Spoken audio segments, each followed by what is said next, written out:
Jadi kita adalah sejauh yang kita pikirkan. Hidup kita dibentuk oleh pikiran kita. Maka hati-hati dalam berpikir. Jangan berpikir yang aneh-aneh, yang rusak-rusak, yang kacau-kacau, karena itu akan jadi diri kita.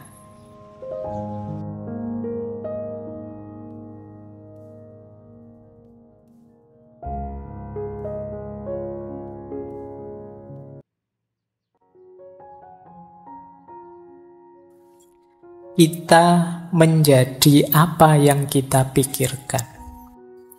Kegembiraan itu mengikuti pikiran yang jernih, seperti bayangan yang tidak pernah pergi. Jadi kalau orang kok pikirannya jernih, otomatis gembira. Kenapa kok kita galau? Kemungkinan pikiran kita ruwet. Jadi tidak karu-karuan, itu terus kita sedih. Tapi kalau pikiran kita jernih, oh yang salah ini, yang benar ini, oh yang cocok ini, yang tidak cocok ini. Kalau tegas jelas, itu kan kita senang, gembira, lega. Tapi kok masih banyak kerumitan-kerumitan, keruwetan-keruwetan, tidak jernih, itu biasanya kita masih galau. Maka kegembiraan itu mengikuti pikiran yang jernih. Dan diri kita itu dibentuk oleh pikiran kita. Kalau kalian menganggap, Pak, siapa sih saya ini? Saya ini orang rusak loh, Pak. Nah, kamu sendiri menganggap dirimu orang rusak. Itu kan berarti nanti ketika kamu menjalani hidupmu, kamu akan memposisikan dirimu sebagai orang yang rusak. Jadi kita adalah pandangan kita sendiri, pikiran kita sendiri tentang diri kita. Nah, teman-teman boleh flashback ke belakang ya. Selama ini saya itu orang kayak gimana sih? Itu kemungkinan besar berawal dari pikiran kita sendiri. Jadi, mungkin kalau bahasa jauhnya, tidak penting kamu ganteng beneran apa tidak. Yang penting apa? Kamu merasa ganteng.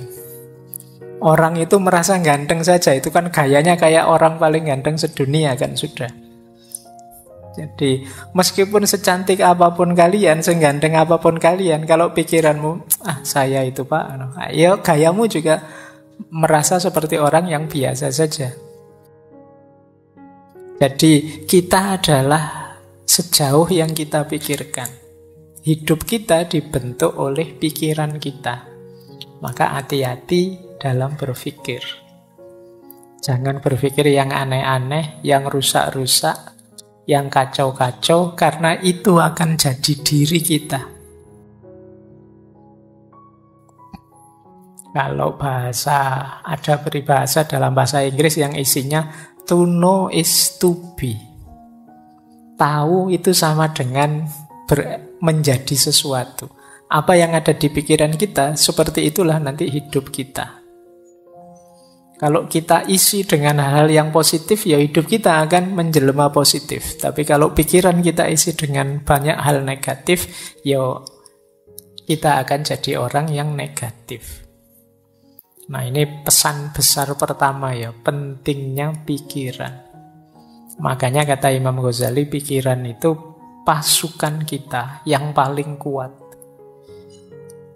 Pikiran itu mungkin bukan penentu, tapi dia yang paling powerful, paling berpengaruh dalam hidup kita. Yang banyak menentukan hati. Tapi hati ini banyak disuplai informasinya oleh pikiran.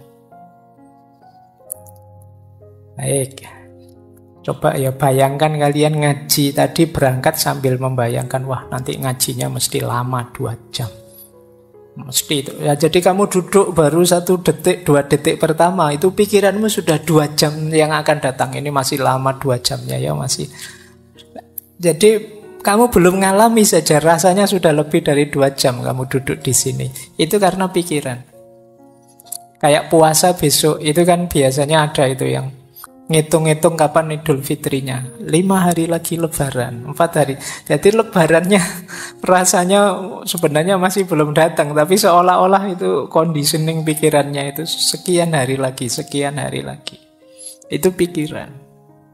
Kita tidak bisa menikmati Ramadan karena mikir kapan Idul Fitrinya. Nanti hari pertama sudah dihitung. 30 hari lagi lebaran. Ayo mikirnya wis tekan lebaran. Baru terawih hari pertama.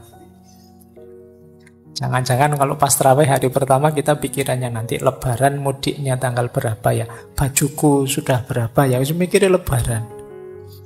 Nggak mikir Ramadannya.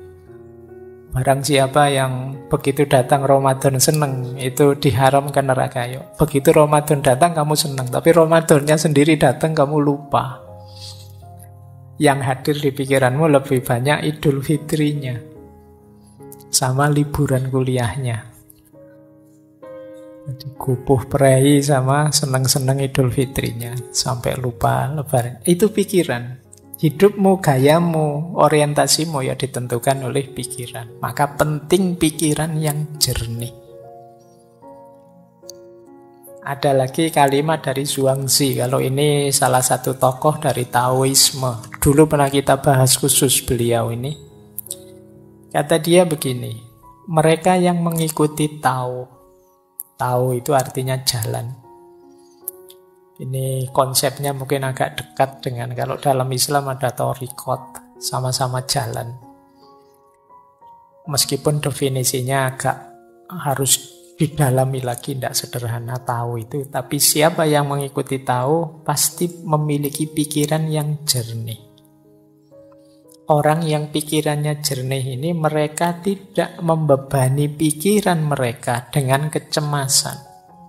Dan luwes, lentur, mudah menyesuaikan diri dengan kondisi eksternal.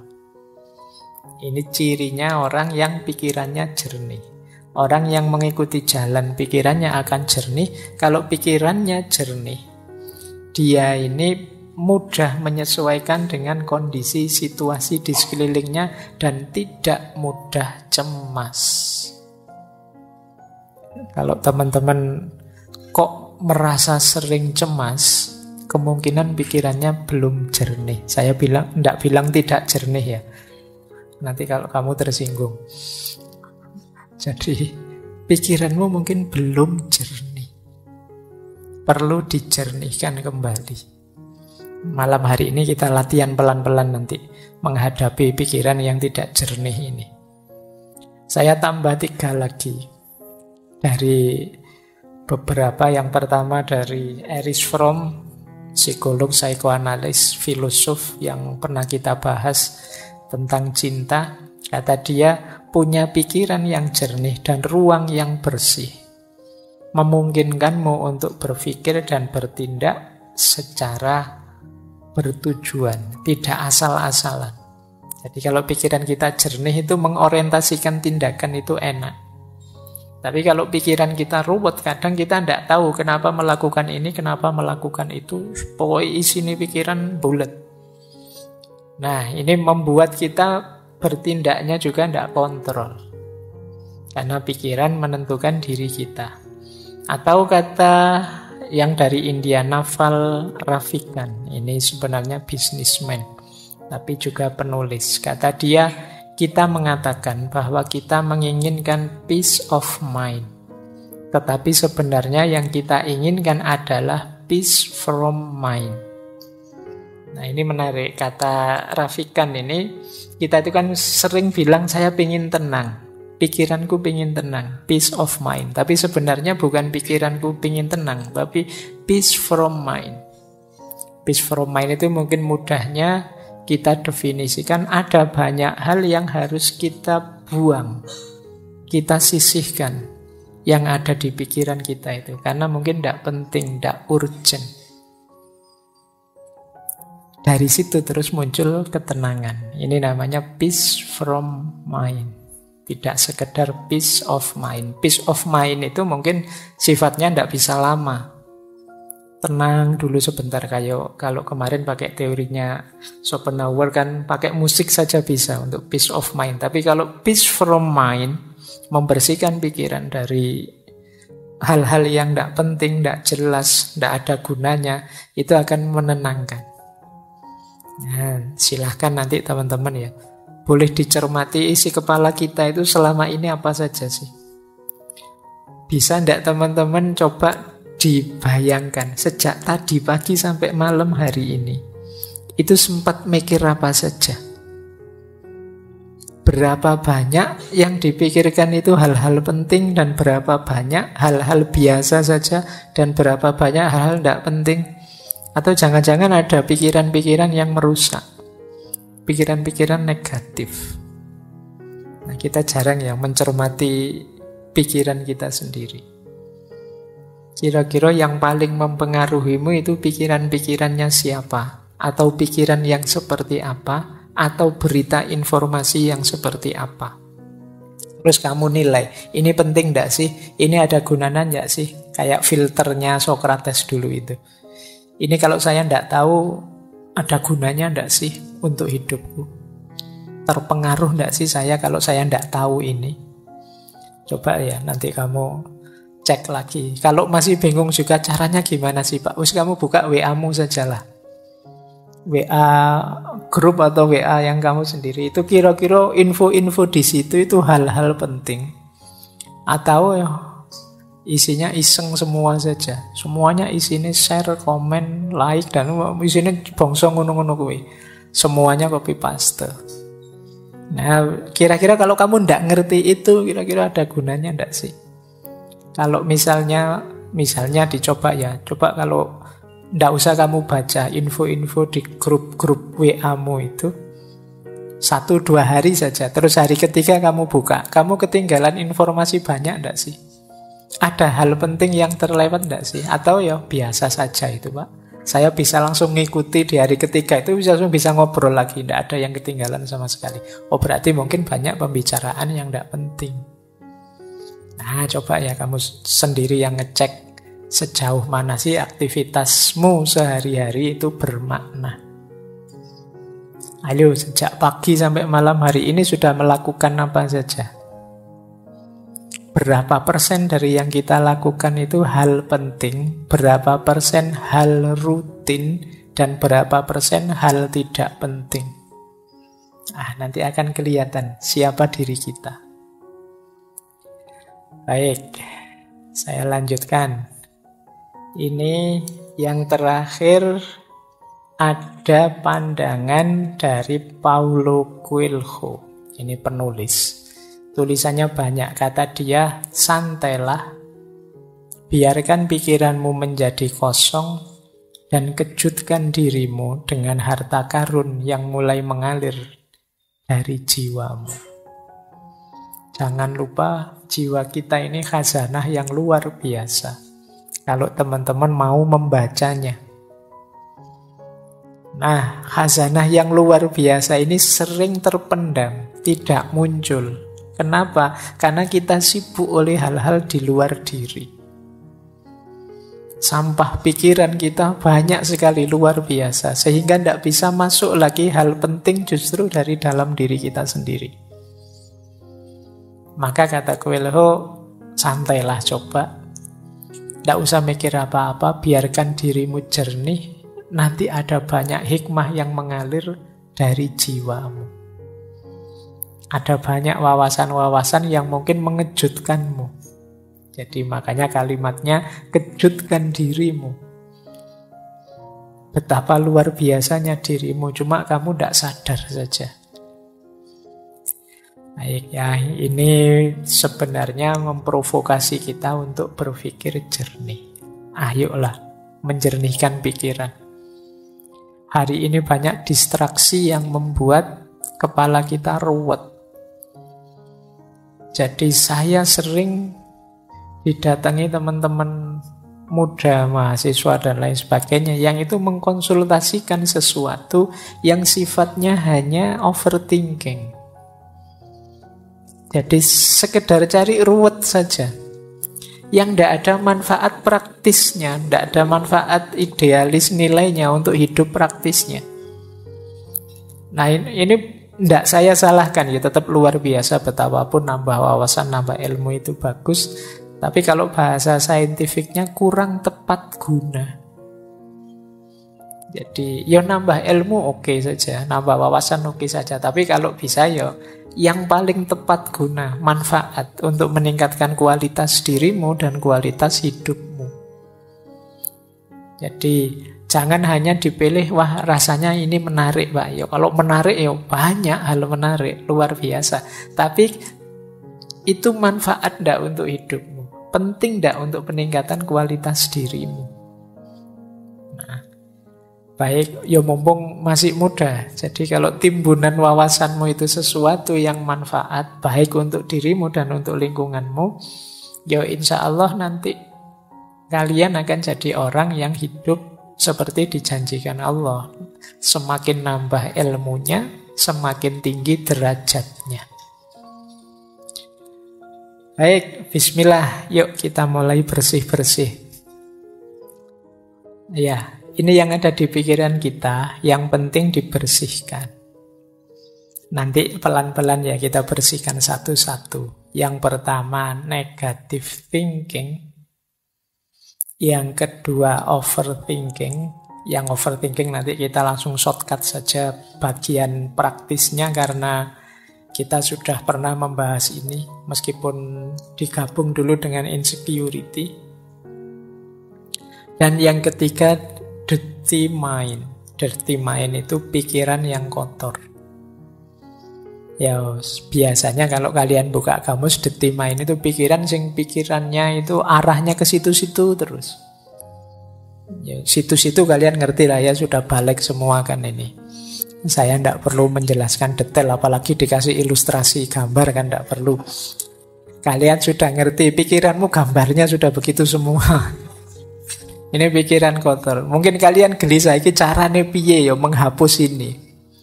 Begitu melihat terkenang-kenang terus. Video tahun berapa itu masih ada gambarnya di sini nempel. Bahkan kamu masih apal itu, kamu simpen di folder mana, tersembunyi di mana, itu hanya kamu yang tahu. Nah, ini berhubungan dengan pikiran kotor, dirty mind. Ya kalau pikiranmu tidak jernih, wong tadi hidupmu itu dibentuk oleh pikiranmu, jangan-jangan ya kamu profilmu tidak jauh-jauh dari situ. Kalau kacamata kotor, melihat apa saja di sekelilingmu, ya rasanya realitas sekelilingmu itu kotor. Jangan-jangan yang salah bukan realitasnya, tapi memang kacamatamu yang salah. Pikiranmu yang kotor. Sehingga rasanya melihat apa saja, koyok-koyok sekeliling kita itu kotor. Nah, nanti kita lihat ya gimana caranya untuk membersihkan dirty mind. Malam hari ini kita agak panjang mungkin membahas negative thinking, karena betapapun over dan dirty itu ya bagian dari pikiran yang negatif. Bismillah, kita awali yang pertama, bersih-bersih pikiran negatif. Pokoknya mikirnya jelek-jelek terus. Pikiran negatif itu pikiran apapun yang terkait dengan kondisi emosi kita yang destruktif atau tidak menyenangkan. Mungkin berhubungan dengan kemarahan, kecemasan, depresi, pesimis. Pokoknya melihat apa-apa serba negatif. Jadi pikiran negatif itu lihat sisi buramnya sesuatu. Ini pikiran negatif. Lihat minuman gini aja, wah jangan-jangan ini diracun sama anak-anak ini. Jangan-jangan ada yang benci saya, ada yang... Ini pikiran negatif. Jadi, mau melakukan apa saja yang diambil sisi buruknya. Ini hati-hati karena kalau kita sudah habit pikiran negatif itu, yo apa saja kita persepsi sebagai negatif. Jangankan yang memang negatif, yang positif pun dilihat sisi negatifnya. Ada orang tidak ke masjid, wah ngaku muslim kok tidak ke masjid, dasar. Nanti ada orang ke masjid, alah itu pencitraan. Alah, susah. Ada orang baik dibilang pencitraan, nanti apalagi orangnya jahat beneran. Jadi pikirannya selalu negatif. Nah, negative thinking itu sebagian besar pikiran negatif itu banyak yang tentang diri kita sendiri. Misalnya, aku ini memang orang yang gagal kok. Aku ini memang orangnya mengecewakan kok. Tidak ada orang yang sayang padaku. Semuanya benci padaku. Semuanya ingin memanfaatkanku saja. Nah, ini pikiran-pikiran negatif. Nanti ada orang nolong kita, wah kamu merendahkan aku ya, emangnya aku tidak bisa sendiri. Tidak ada yang nolong marah-marah. Ini orang tidak ada yang punya empati semua dasar. Sulit melawan orang yang pikirannya negatif. Dibantu dianggap merendahkan, tidak dibantu dianggap tidak peduli. Nah, ayo kita latihan. Banyak di sekeliling kita orang-orang yang berpikiran negatif. Cirinya apa pikiran negatif itu? Cirinya secara umum ada 4. Pikiran negatif itu otomatis yang pertama. Datang begitu saja. Kalau orang sudah berpikir negatif, ya tidak pakai diusahakan. Sebentar Pak, saya lihat sisi negatifnya, tidak begitu. Otomatis yang muncul itu negatif sudah. Ini sifatnya otomatis. Tidak secara sengaja dirancang untuk negatif, memang wataknya watak negatif. Jadi kalian mungkin ada yang sering berpikiran negatif, sadarilah bahwa itu munculnya sering otomatis saja. Mungkin karena sering kita lakukan, sering kita biasakan. Yang kedua, pikiran negatif itu distorted, terdistorsi. Maksudnya terdistorsi itu kalau melihat sesuatu tidak utuh. Hanya dilihat sisi jeleknya saja. Misalnya ngaji filsafat ini kan kurangnya juga banyak. Meskipun bagi banyak orang manfaatnya juga ada, tapi yang manfaat tidak dilihat, yang dilihat jeleknya saja. Mungkin ngaji kok selesainya jam 10 malam, itu pun ngomong sendiri Pak Faiznya tidak ada. Nah, itu memang jelek yang bagian itu. Kemudian ngaji kok tidak ada rekaman videonya, kalau direkam suara saja, saya sering dikritik itu. Biar saja lah, biar ada jeleknya untuk mancing yang pikirannya negatif. Jadi kalau tidak begitu kan tidak terpancing, tidak kelihatan kalau pikiranmu negatif. Jadi pikiran negatif itu terdistorsi. Jadi melihat apa-apa dipotong bagian negatifnya. Orang seperti ini biasanya sulit senyum. Pikirannya ruwet, terus kalau ada apa-apa itu jadi serba khawatir, serba cemas, karena dia menggunakan kacamata burem terus, negatif terus. Yang ketiga, obstruktif. Obstruktif itu pikiran ini menghalangi kita untuk mencapai tujuan-tujuan tertentu. Karena pikiran negatif ini akhirnya kita kuliahnya tidak bisa maksimal. Mau kuliah ke kampus bawa motor, wah di kampus itu parkirannya kacau, kalau motorku hilang gimana? Mau ke kampus naik trans, nanti naik trans itu kadang tidak jelas juga, nanti jangan-jangan aku malah telat, jangan-jangan mau bareng temen, nanti malu, nanti masuk bareng wong punya motor sendiri malah anunya bareng. Jadi pikirannya ruwet, akhirnya ya tujuan-tujuan hidup banyak yang tidak terpenuhi. Itu namanya obstruktif. Menghalangi kita mewujudkan keinginan. Ini berarti pikiran itu sudah negatif sudah. Kemudian yang terakhir, pikiran negatif itu plausible. Plausible itu masuk akal. Masuk akal menurut kita yang berpikiran negatif. Kita cari saja alasan untuk melihat sisi negatifnya. Dan mesti ketemu wong alasan itu bisa dibuat. Alasan itu kan hasil karya akal kita. Seperti saya bilang tadi, pikiran itu mau kita ajak kemana saja bisa. Wong yang salah itu ya kita bikinkan alasan biar benar saja bisa kok. Itu yang disebut plausible. Maka pikiran negatif juga begitu. Dia didukung oleh akal kita. Mas bener itu, kamu ndak usah ke kampus daripada motornya hilang. Paling dosennya ngomongnya juga gitu-gitu aja. Ndak ada menarik-menariknya misalnya. Mending di YouTube saja banyak, ngapain sih? Dan justifikasinya mesti ada. Mbok kamu sampai terancam DO pun dia bisa, alah kuliah itu kan tidak nomor satu. Masa depan tidak ditentukan oleh kuliah, sudahlah. Plausible. Yang buruk, yang negatif, yang jelek bisa kita carikan argumen biar tetap bagus. Ini ciri-ciri pikiran negatif. Jadi dia ini otomatis muncul, mendistorsi realitas, menghalangi keinginan-keinginan baik kita, dan kita anggap masuk akal. Padahal itu ya sebenarnya ya negatif. Jadi ayo ya dicari kalau ada makhluk seperti ini dalam diri kita, ayo dibersihkan. Jadi kok tiba-tiba kita melihat negatifnya sesuatu, coba tanya, ini memang negatif saja atau ada positifnya sih? Oh, ada positifnya sih. Cuma tadi belum sempat saya baca, tapi menurut saya yang negatif juga perlu diperhatikan. Nah, kalau ini sudah mending, sudah melihat sesuatu lebih luas. Tidak sekedar melihat negatifnya saja.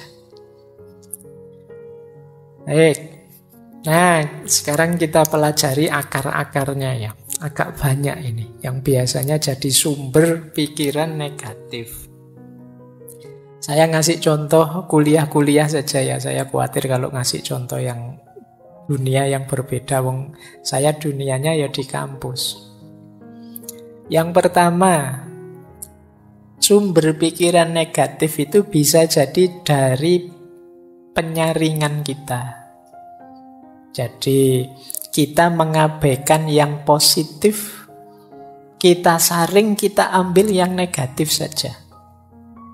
Nah, ini namanya menyaring. Kayak kuliah, misalnya ada mata kuliah yang kita lulus dengan nilai C+. Sementara kita ingin nilai A. Terus hanya karena itu terus mikir, berarti saya itu bukan mahasiswa yang hebat. Sudah merasa negatif. Padahal mungkin hanya mata kuliah itu yang nilainya C. Tapi kita tidak melihat mata kuliah yang lain yang nilainya A. Pokoknya hanya gara-gara itu. Jadi kita saring, kita ambil yang jeleknya saja. Ini akar pikiran negatif. Orang seperti ini biasanya juga sulit mengapresiasi keberhasilan orang lain. Ada orang prestasinya 10, ada satu yang buruk, ya satu yang buruk ini yang dikejar-kejar. Ini berarti cara berpikir penyaringan.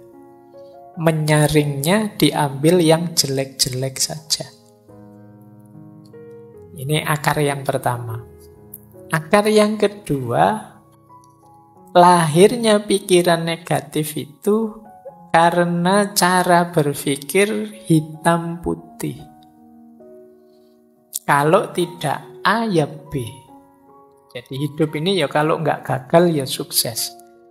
Tidak pernah kita pikir ada orang itu tidak sukses-sukses amat. Mungkin bisa kita sebut dia setengah sukses.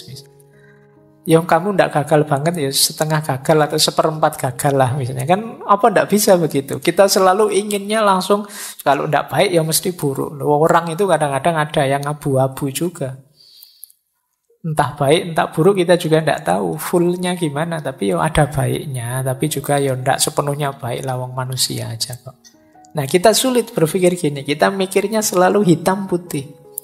Kamu anak soleh apa anak mursal misalnya. Kok hanya dua itu? Woyo alternatifnya bisa banyak.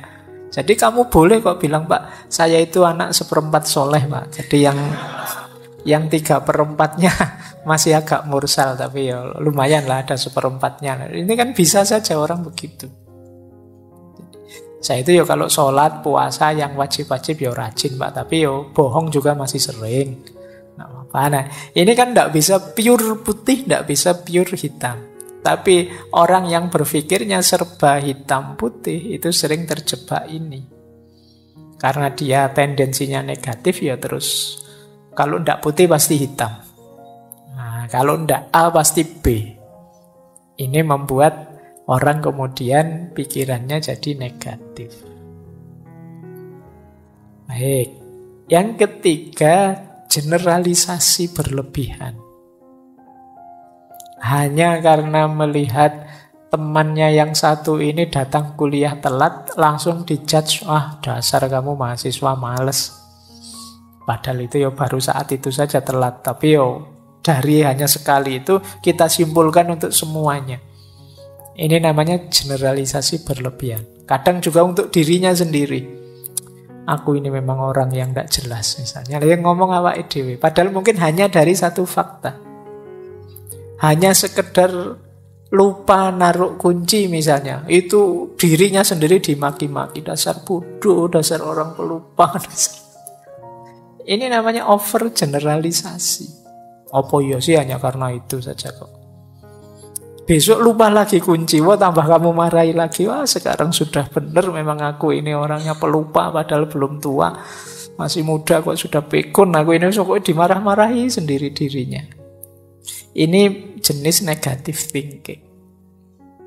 Jadi mikirmu serba negatif. Kalau yang positif kan tidak sedasar itu. Oh kuncinya ketinggalan. Biasa manusia itu tempatnya salah dan lupa. Besok ketinggalan lagi. Biasa manusia itu salah dan lupa. Jadi argumennya sama, cuma intonasinya yang agak berbeda. Nanti hari ketiga ketinggalan lagi. Biasa masih atau abot bisa. Jadi biar positif, jadi tidak negatif thinking. Baik, jadi ini akar, 3 akar yang pertama ya. Menyaring yang negatif saja, berpikirnya hitam putih, atau mengeneralisasi berlebihan. Hati-hati, gaya berpikir ini sering menjebak kita pada cara berpikir negatif. Hanya dari satu fakta kita anggap keseluruhannya begitu. Hanya lihat satu fakta kita berpikirnya hitam putih. Kalau tidak A ya mesti B. Kalau anak ini nilainya tidak bagus ya pasti dia anak bodoh ini mesti. Padahal mungkin saja semester itu pas nilainya jelek ada peristiwa-peristiwa luar biasa yang dia tidak bisa nilainya bagus. Atau disaring, dipilih yang jeleknya saja. Terus, akar pikiran negatif bisa juga karena terburu-buru menyimpulkan. Jadi biasanya ini berhubungan dengan kita menganggap kita tahu pikirannya orang lain seperti apa. Kesusu kita simpulkan. Misalnya kita dapat nilai jelek terus kita simpulkan, mesti dosen itu tidak senang padaku, sentimen itu mesti. Nah ini terburu-buru menyimpulkan. Kita menebak pikirannya orang lain, terus kita simpulkan hanya dari situ saja. Nah, jadi, wah temanku ini mesti marah ini padaku, padahal mungkin saja tidak. Benci dia sekarang mungkin, pacarnya tak ambil loh misalnya. Padahal mungkin juga tidak, tapi kan kamu kesusu menyimpulkan begitu. Siapa tahu dia malah terima kasih pada kita. Ya kan bisa saja begitu. Terima kasih ya kamu. Saya sejak lama ingin melepas kok tidak teko malah kamu ambil. Kan bisa saja begitu. Jangan kesusu disimpulkan sebelum kamu memang jelas faktanya. Biasanya kalau mengira-ira seperti ini memang cenderung negatif.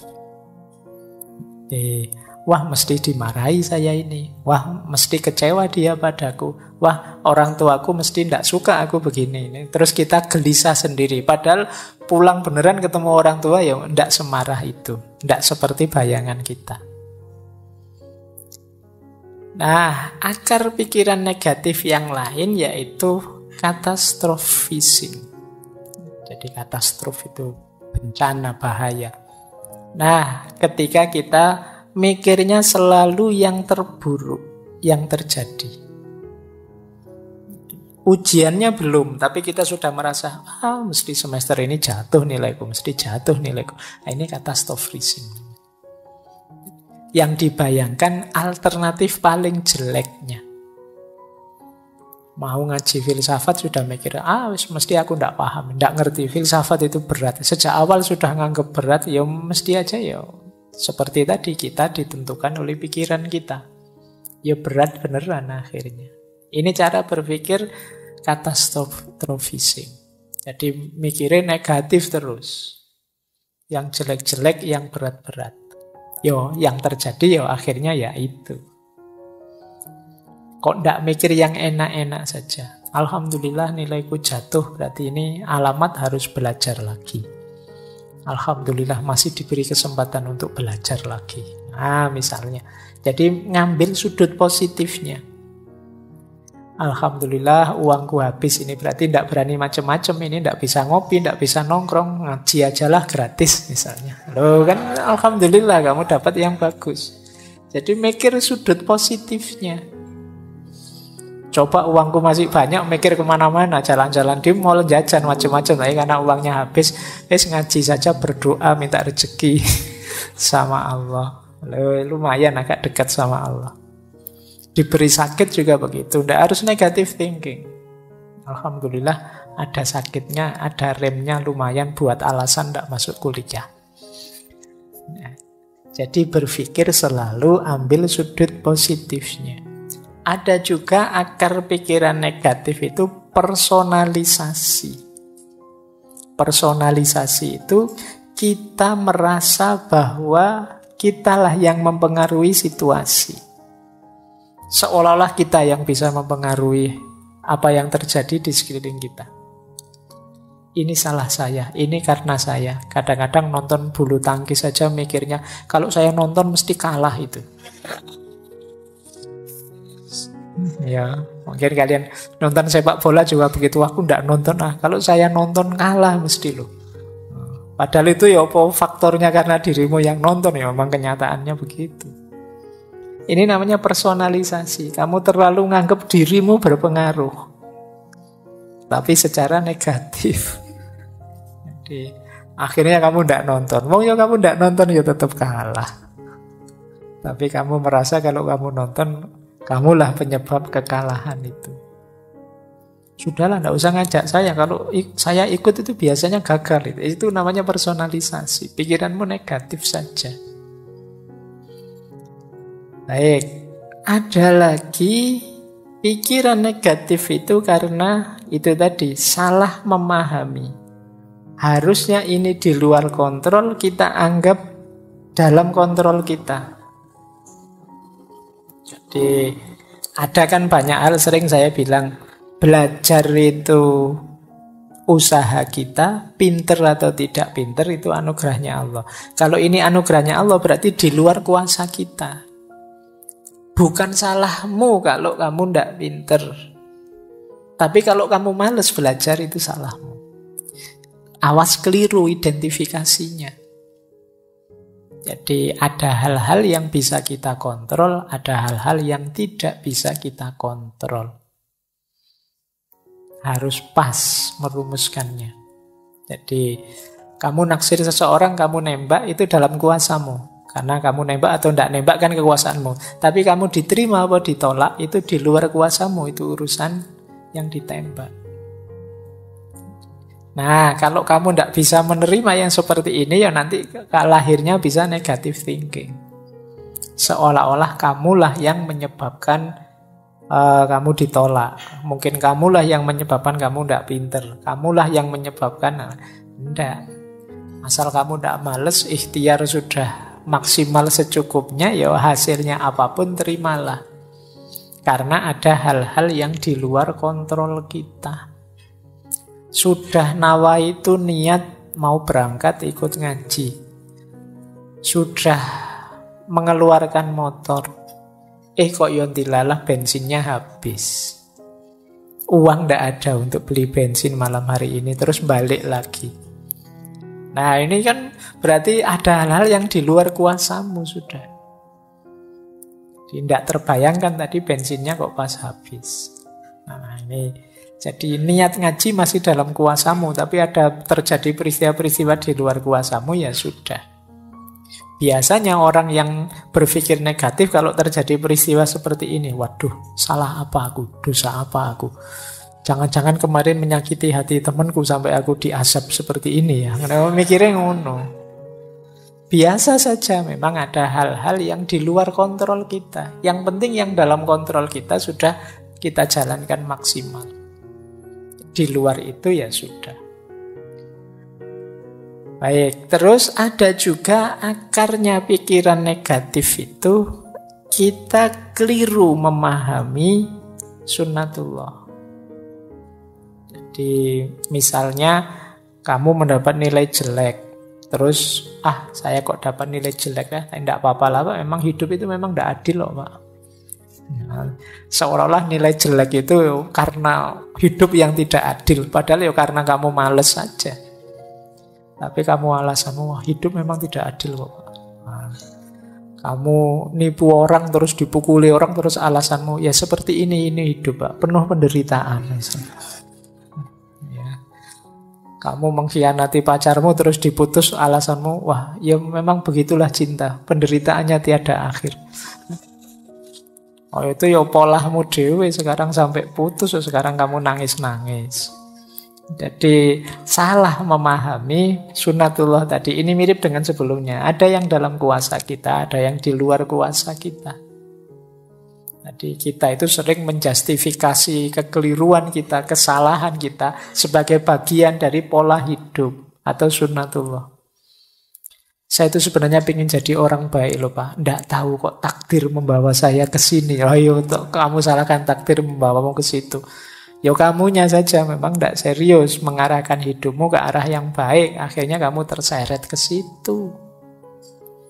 Itu kayak ceritanya Umar itu kan. Satu ketika Umar bin Khattab ini menangkap pencuri. Pencurinya waktu ditangkap alasan takdir. Loh, saya maling ini kan dan berhasil maling itu kan berarti memang takdirnya Allah. Kalau Allah tidak mengizinkan saya maling, apa bisa saya maling? Wah, alasannya mantap itu. Jadi akhirnya sama Umar malah dipukuli. Lah kok saya malah dipukuli? Loh kamu dipukuli itu juga bagian dari takdirnya Allah. Jadi, kamu pakai alasan takdir untuk menjustifikasi kesalahanmu. Baik, terus ada lagi pikiran negatif yang lahir dari orang yang selalu menyalahkan, mencari kambing hitam. Nah kalau tadi kan yang ditembak dirinya sendiri, kalau ini nembak keluar, menyalahkan. Wah ini hujan terus ini, gara-gara kamu sih. Nah ini yang disalahkan orang lain. Ada apa saja nyari kambing hitam. Orang lain yang salah. Ini juga jenis pikiran negatif. Oke, saya lanjutkan biar nanti nyampe. Ada lagi pikiran negatif itu karena emosi. Jadi emosi yang berlebihan. Menganggap yang kita rasakan itulah nanti yang sebenarnya. Padahal kadang-kadang perasaan kita dengan kenyataannya kadang ya tidak benar. Kadang-kadang kita itu agak sentimental, agak dramatis, agak apalah, kita sering agak-agak begitu, tapi ini kita anggap yang sebenarnya. Jadi, wah, saya ini orangnya mudah kalah, Pak. Saya itu sejak dulu saya membaca hidup saya itu selalu gagal. Nah, ini emosional. Nah, padahal itu cuma perasaanmu, tapi akhirnya kamu bawa dalam hidupmu yang sebenarnya bahwa kamu itu orang yang gagal.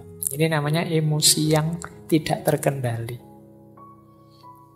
Jadi sering membawa pikiran-pikiran negatif. Jadi ini seperti orang minder itu kan sering emosinya tidak terkendali. Siapalah saya?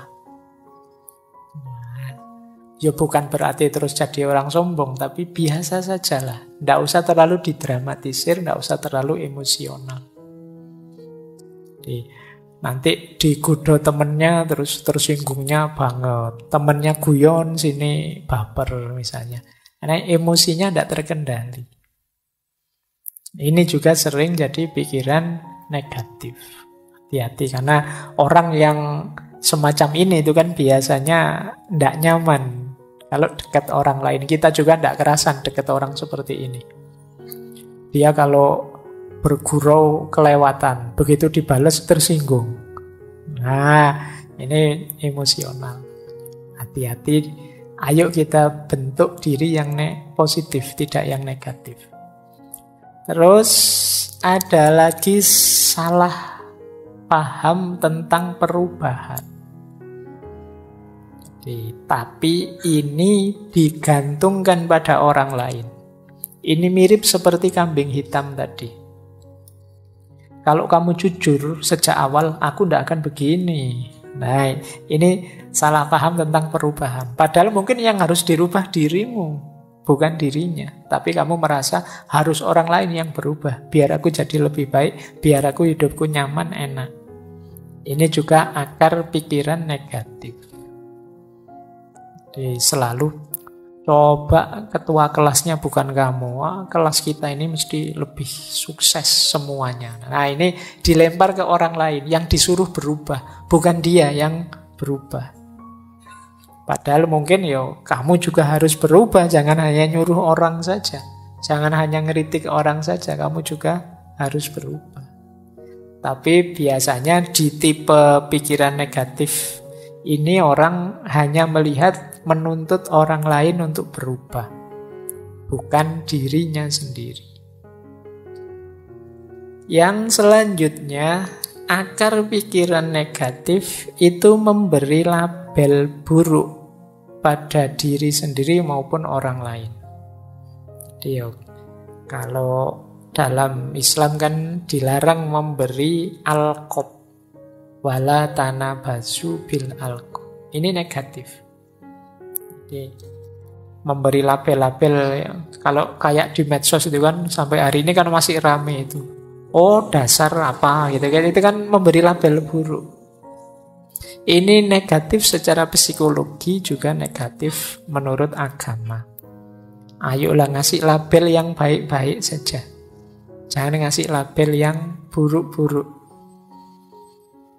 Kalau di kita kan sering namanya bagus, tapi panggilannya, ganti kalau ada yang punya panggilan jelek ya, diganti panggilan yang baik saja. Kalau sulit manggil baik-baik ya panggil sayang aja semuanya. Biar enggak pakai nama-nama yang jelek. Jadi yuk ngasih label yang enak. Biar tidak terjebak pikiran negatif. Jadi kita bersihkan yang buruk-buruk malam hari ini. Biar nanti masuk ke bulan Ramadan kita jernih kembali. Nah, coba saya bawa tabel ini menarik untuk bahan renungan kita. Seperti apa teman-teman memposisikan dirimu? Apakah dirimu sendiri itu kawan atau lawan buatmu? Orang yang negative thinking itu bahkan dirinya sendiri menjadi lawan. Menyusahkan saja kerjaannya. Ini namanya inner critics. Jadi kritikus dirinya sendiri. Tapi ini kritik dalam makna negatif ya. Ada yang inner ally. Ally itu berarti sekutu. Jadi kita bisa berkawan, saling mendukung dengan diri kita sendiri. Orang yang diri sendirinya jadi lawan, itu yang pertama, cirinya adalah yang dilihat selalu negatifnya saja dan diingat-ingat terus. Saya dulu pernah gagal, saya dulu pernah jatuh, saya dulu pernah dikecewakan atau mengecewakan orang, saya dulu. Yang diingat jeleknya terus, berarti dirimu adalah musuhmu sendiri. Tidak memberi kebahagiaan. Ciri pertama itu. Ciri kedua, dirimu jadi musuh kalau engkau sibuk dengan komentar dari luar dan hanyut oleh komentar dari luar, tidak jadi dirimu sendiri. Kamu jadi orang kayak orang bingung, wah kamu cakep loh kalau pakai baju warna putih, besok pakai putih lagi. Nanti temennya yang satu bilang, oh enggak, kalau kamu itu lebih cakep kalau mau pakai baju warna hitam. Besok beli baju warna hitam dipakai lagi. Capek kamu kalau mendengarkan komentar dari luar. Loh, kalau dirimu tipe begitu berarti dirimu lawanmu sendiri. Jadi disibukkan oleh komentar pandangannya orang dari luar. Kamu posting apa terus yang jempoli kok sedikit, sementara posting yang jenis ini yang jempoli banyak, terus kamu pingin niru. Ternyata masih kalah dengan jenis ini. Kamu niru yang terus kamu tidak punya identitas. Yang lihat channelmu bingung, ini channel apa tuh ya? isinya ada nyanyinya, ada horornya, ada kamu ngikuti tren ngalur ngidul kiri kanan sesuai yang sedang in. Akhirnya malah ruwet. Kamu mendengarkan usul tidak punya jati diri. Nah itu berarti apa? Lawanmu adalah dirimu sendiri. Ada lagi inner critic itu dirimu selalu berprasangka buruk dan tidak punya tujuan. Jadi selalu lihat jeleknya saja. Itu kan seperti tadi. Itu berarti musuhnya dirimu sendiri. Kalahkan dirimu yang hanya lihat jeleknya saja. Segala sesuatu. Kalau sudah terlatih lihat jeleknya, nanti kamu tepis. Kalau dia komentar, jangan pakai baju itu, lucu. Tidak apa-apa, saya ingin pakai baju ini aja. Kenapa sih? Coba dilawan dirimu. Kadang-kadang perlu dikerasi sedikit begitu. Biar tidak manja dengan persepsi-persepsi negatifnya. Kemudian diri yang selalu mengkritik itu biasanya diri yang jadi sumber kegalauan. Galau oleh kekurangan-kekurangan kita. Ya kita yang paling tahu kekurangan kita. Tapi kekurangan kita itu kan jalan untuk kita berusaha memperbaiki diri, bukan jalan untuk galau. Tapi diri yang serba negatif tadi tiap hari menyusahkan kita dengan kegalauannya. Ini coba kita cek diri kita sendiri sebagai apa. Alhamdulillah kalau diri kita adalah sekutu yang baik, teman yang hebat. Ini kebalikannya yang negatif tadi. Kalau ini positif. Teman yang hebat itu fokus pada semua pengalaman, tidak dipilih-pilih. Pengalaman baik, pengalaman buruk diterima. Kemudian yang baik diingat-ingat, diambil yang bagus-bagus, kemudian yang buruk diambil pelajaran harusnya bagaimana untuk meningkatkan diri. Ini berarti diri kita jadi teman yang baik. Tidak sekedar ngeritik, ya memang ada jeleknya kita terima, tapi untuk dijadikan pelajaran ke depan, biar kita tambah baik. Nah, kalau tentang komentar orang, ya semua komentar silahkan masuk, tapi aku nanti yang menentukan mana relevan, mana tidak relevan, mana cocok, mana tidak cocok. Terima kasih usulnya, tapi saya punya persepsi sendiri. Nah, ini berarti jiwa kita teman yang enak. Jadi tidak sekedar membawa kita diombang-ambing komentar-komentar, pandangan-pandangan dari luar. Kadang-kadang jiwa kita menguatkan kita sendiri, yakinlah bahwa ini baik. Lanjut saja, tidak usah terlalu mendengar orang lain. Nah, ini dia sekutu yang baik. Kemudian inner ally juga percaya diri, tidak minder. Jadi orang percaya diri itu ya tidak mudah dipengaruhi. Jelas tujuan dan sadar proses. Apa-apa ya perlu proses. Untuk mencapai tujuan perlu proses-proses. Kalau inner ally membanggakan kelebihan. Jadi kalau tadi yang inner kritik itu kan galau oleh kelemahan. Kalau ini melihat positifnya diri. Iya sih nilaiku jelek, tapi alhamdulillah aku masih semangat. Nah, lihat positifnya. Iya sih sampai usia sekian aku masih jomblo, tapi tidak apa-apa, aku jomblo yang bahagia kok. Nah itu, jadi lihat sisi diri yang positifnya. Kalau yang inner kritik tadi ada masalah sedikit, dia pontang-panting galau. Gelap duniaku, aku harus bagaimana lagi? Siapa yang peduli padaku? Pokoknya kalimat-kalimatnya kayak lagu semua akhirnya. Nah itu tipe inner kritik. Nah, ayo kita bentuk diri kita berkawan dengan kita, inner ally. Jangan sampai kita musuhan dengan diri kita sendiri. Jadikan sisi dalam diri kita itu pendukung yang kuat. Dia yang paling ngerti sebenarnya tentang kita. Oke, kita lanjutkan. Nah, ini ada beberapa tips untuk menghadapi pikiran negatif. Yang pertama, diakui. Ngaku saja kalau saya masih negatif pikirannya, tidak apa-apa. Karena kalau tidak ngaku ya tidak ada perbaikan. Kalau tidak terima ya tidak ada cara untuk jalan keluarnya. Tapi ayo kita terima, iya Pak, saya itu masih sering berpikiran negatif. Saya itu masih sering mikirnya jelek-jelek terus. Nah, kalau sudah ngaku, ayo coba luangkan waktu mikir sebentar. Kenapa sih aku kok berpikirnya seperti ini ya? Sumbernya dari mana? Asal usulnya dulu gimana kok aku ini jadi negatif sekali? Terus coba dihitung untungnya apa sih pikiran ini untukku? Atau alasannya apa? Buktinya apa kalau pikiranku ini benar? Atau jangan-jangan hanya ketakutanku saja? Terus tanyakan juga, apa pikiranku ini sudah tidak teratasi, tidak bisa diubah? Mestinya ya bisa ya. Atau aku perlu tidak bantuan orang lain untuk mengatasinya? Nah, coba dijawab pertanyaan-pertanyaan ini untuk menyingkirkan pikiran negatif. Kalau sudah tuntas menjawab, ketahuan asal-usulnya, langkah ketiga yaitu reframing. Kita frame ulang. Kalau tadi melihat sisi negatifnya, sekarang saatnya melihat sisi positifnya.